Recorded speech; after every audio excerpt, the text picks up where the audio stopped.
मध्य प्रदेश सरकार का नया कर्ज देनदारी पहुंची 5.66 लाख करोड़। वित्तीय वर्ष के आखिरी चरण में मध्य प्रदेश सरकार फिर से कर्ज लेने की तैयारी में है। सरकार 3 चरणों में कुल 5,800 करोड़ रुपए का लोन उठाएगी, जिसे भारतीय रिजर्व बैंक के जरिए लिया जाएगा। इससे पहले होली से पहले सरकार ने 6,300 करोड़ रुपए का कर्ज लिया था। ऐसे में अब प्रदेश पर कुल कर्ज का आंकड़ा करीब 5,66,000 करोड़ रुपए तक पहुंचने का अनुमान है। स्वास्थ्य मंत्री के आश्वासन के बाद एमपी में जूनियर डॉक्टरों की हड़ताल पर रोक 16 मार्च तक टली। मध्य प्रदेश में जूनियर डॉक्टरों की हड़ताल को लेकर बड़ी अपडेट सामने आई है। स्टाइपेंड संशोधन और बकाया एरियर के भुगतान की मांग पर हड़ताल कर रहे जूनियर डॉक्टरों ने फिलहाल आंदोलन रोक दिया है। उप मुख्यमंत्री राजेंद्र शुक्ल और चिकित्सा शिक्षा आयुक्त के साथ हुई चर्चा के बाद जूनियर डॉक्टर्स एसोसिएशन ने हड़ताल को 16 मार्च तक स्थगित करने का फैसला लिया है। विधायकी पर संकट के बीच मुकेश मल्होत्रा का बड़ा फैसला, लड़ाई जारी। मध्य प्रदेश की बीजेपुर विधानसभा सीट से कांग्रेस विधायक मुकेश मल्होत्रा का चुनाव ग्वालियर हाई कोर्ट ने निरस्त कर दिया है। कोर्ट ने अपने फैसले में बीजेपी उम्मीदवार रामनिवास रावत को विजयी माना है। हालांकि इस निर्णय को मुकेश मल्होत्रा ने सुप्रीम कोर्ट में चुनौती देने का ऐलान किया है। उन्होंने कहा कि वे इस मामले में सुप्रीम कोर्ट का रुख करेंगे और न्याय की मांग करेंगे। एक चेहरे से जारी हुए हजारों सिम, एमपी के 33 जिलों में 36,000 से ज्यादा सक्रिय। मध्य प्रदेश में फर्जी दस्तावेजों के आधार पर सिम कार्ड जारी करने के बड़े फर्जीवाड़े का मामला सामने आया है। साइबर पुलिस ने एक ही फोटो का उपयोग कर अलग अलग आईडी के जरिए सिम चालू कराने वाले नेटवर्क के खिलाफ ऑपरेशन फेस अभियान शुरू किया है। वहीं जांच में गुना, सतना और मुरैना जिलों में सबसे ज्यादा संदिग्ध सिम कार्ड पाए गए हैं। मोहन कैबिनेट का बड़ा ऐलान, 46 लाख प्रॉपर्टियों की होगी फ्री रजिस्ट्री। मुख्यमंत्री मोहन यादव की अध्यक्षता में हुई कैबिनेट बैठक में कई महत्वपूर्ण प्रस्तावों पर मुहर लगी।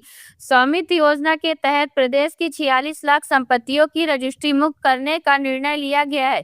इसके अलावा युवाओं के लिए नई योजना शुरू की जाएगी, जिसमें उन्हें 10,000 रुपए का मानदेय मिलेगा। वहीं मध्य प्रदेश में कमर्शियल गैस सिलेंडर की डिलीवरी पर रोक लगाने का भी फैसला किया गया है। एमपी में कामकाजी उम्र के लोगों की बढ़ती मौतें, हर साल 60,000 से ज्यादा मजदूर दम तोड़ रहे हैं। मध्य प्रदेश में 60 वर्ष से कम उम्र के मजदूरों की मौत के आंकड़ों ने सरकार की चिंता बढ़ा दी है। श्रम विभाग की हालिया रिपोर्ट के अनुसार प्रदेश में हर साल औसतन 60,000 से अधिक पंजीकृत श्रमिकों की मौत दर्ज हो रही है। हैरानी की बात यह है कि राज्य की औसत आयु लगभग 67 वर्ष है। इसके बावजूद बड़ी संख्या में मजदूर अपनी कामकाजी उम्र यानी 18 से 60 वर्ष के बीच ही जान गंवा रहे हैं। ईरान इजराइल जंग का असर, कमर्शियल गैस सिलेंडर की सप्लाई रुकी, अस्पताल स्कूल को राहत। ईरान इजराइल के बीच चल रहे युद्ध का असर अब गैस सप्लाई पर दिखाई देने लगा है। ऑयल कंपनियों ने कमर्शियल एलपीजी सिलेंडरों की डिलीवरी फिलहाल रोक दी है। अभी किसी तरह की कमी नहीं है, लेकिन संभावित संकट को देखते हुए यह फैसला लिया गया है। इस निर्णय से होटल, रेस्टोरेंट, मैरिज गार्डन और छोटे बड़े उद्योग प्रभावित होंगे।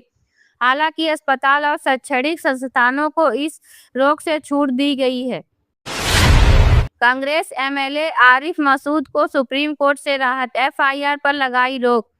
भोपाल से कांग्रेस विधायक आरिफ मसूद को सुप्रीम कोर्ट से बड़ी राहत मिली है। सुप्रीम कोर्ट ने हाई कोर्ट के उस आदेश पर रोक लगा दी है, जिसमें उनके खिलाफ एफआईआर दर्ज करने निर्देश दिए गए थे। यह मामला भोपाल के इंदिरा प्रियदर्शनी कॉलेज के संचालन से जुड़ी कथित फर्जी सेल डीड से संबंधित है। इससे पहले हाई कोर्ट ने सुनवाई के दौरान भोपाल पुलिस कमिश्नर को एफआईआर दर्ज करने को कहा था। आयुष्मान योजना को बड़ा झटका, भोपाल, इंदौर समेत 4 शहरों के 295 नए अस्पताल होंगे बाहर। मध्य प्रदेश में आयुष्मान भारत योजना को लेकर नया विवाद सामने आ गया है। सरकार ने आदेश जारी कर कहा है कि 31 मार्च के बाद भोपाल, इंदौर, ग्वालियर और जबलपुर में केवल वही निजी अस्पताल योजना से जुड़े रहेंगे जिनके पास NABH का फाइनल लेवल सर्टिफिकेट होगा। इस निर्णय से इन 4 शहरों के 480 में से करीब 295 नए अस्पताल योजना से बाहर हो सकते हैं। मार्च में ही गर्मी का प्रकोप, तापमान सामान्य से 4.6 डिग्री ज्यादा। मध्य प्रदेश में मार्च की शुरुआत होते ही गर्मी का असर तेज नजर आने लगा है। दिन में तेज धूप और गर्म हवाओं के कारण कई शहरों में तापमान 39 डिग्री के आसपास पहुंच गया है। वहीं सुबह और रात के समय हल्की ठंडक बनी हुई है। मौसम में हो रहे इस उतार चढ़ाव का असर लोगों की सेहत पर भी दिखने लगा है, जिससे अस्पतालों में सर्दी, जुकाम, एलर्जी और अस्थमा के मरीजों की संख्या बढ़ रही है।